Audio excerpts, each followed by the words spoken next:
participando aqui, né, da promessa Nossa Senhora, Mãe de Jesus, aqui na casa de Dona Ana, na Vilarinho. Porque eu sou devota de Maria e todos os anos, no último domingo de maio, eu dou um almoço, a reza, em comemoração a Maria, porque sou devota dela desde criança, desde milagre. Apesar desse ano eu não estar com minha filha, mas estou fazendo. Muita tristeza, mas não deixei de fazer a minha obrigação, porque eu sou devota a Maria.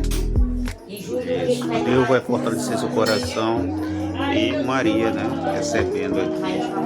Merecemos ao Senhor que está na cruz, que nos livre das trevas para sempre. Amém. Jesus.